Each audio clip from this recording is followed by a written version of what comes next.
Saudara-saudari yang terkasih dalam Tuhan, salam jumpa kembali dalam Renungan Rema.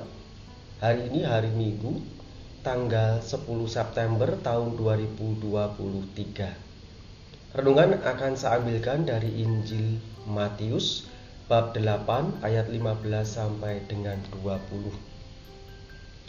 Tema yang akan kita renungkan bersama yakni menasihati saudara-saudari kita yang berbuat dosa dalam kasih Tuhan.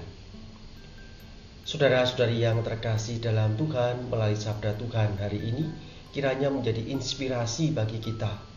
Langkah-langkah bagaimana cara untuk menasihati saudara-saudari kita yang kedapatan berbuat dosa. Langkah pertama, kita bisa menegur secara empat mata.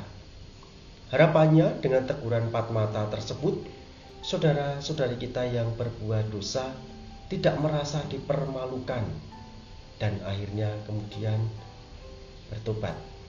Kalau langkah pertama ini tidak didengarkan, barulah kita meminta satu atau dua orang saksi agar berkat kesaksian orang lain, saudara kita itu kemudian menyadarinya. Kalau kemudian langkah pertama dan kedua tidak didengarkan, kita bisa menyampaikannya kepada jemaat.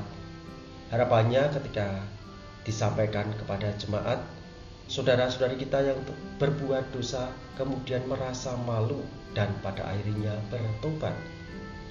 Kalau kemudian cara pertama dan kedua dan ketiga tidak didengarkan, barulah kemudian kita mengambil tindakan untuk mengeluarkan dari komunitas orang beriman, atau kata lain ekskomunikasi. Harapannya juga oleh ekskomunikasi itu saudara kita juga kemudian menyadarinya dan kembali kepada kita. Saudara-saudari yang terkasih dalam Tuhan, dalam sabda Tuhan hari ini kita diajak oleh Allah untuk senantiasa memperhatikan saudara-saudari kita yang berbuat jahat atau berbuat dosa. Karena kita mempunyai tanggung jawab atas keselamatan mereka, sebagaimana juga sabda Tuhan. Dan Allah sendiri digambarkan bahwa Ia mencari dan menyelamatkan yang hilang. Dan tidak hanya berhenti pada nasihat saja, kita juga bisa mendoakan mereka, saudara-saudari kita yang berbuat dosa, agar hatinya terbuka akan sapaan dan juga kehadiran Allah yang menyapa hatinya, agar saudara-saudari kita kemudian bertobat.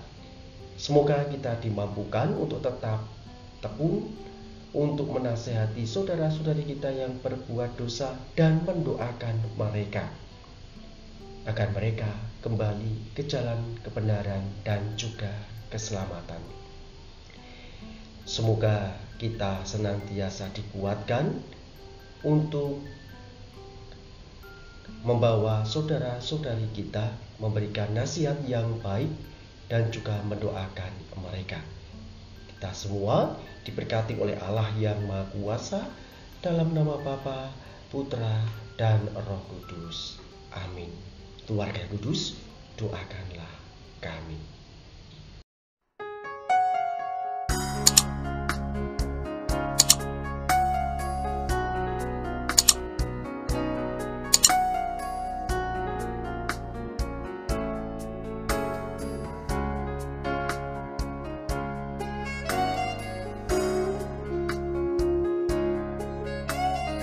Sahabat Rema, sampai jumpa dalam program berikutnya.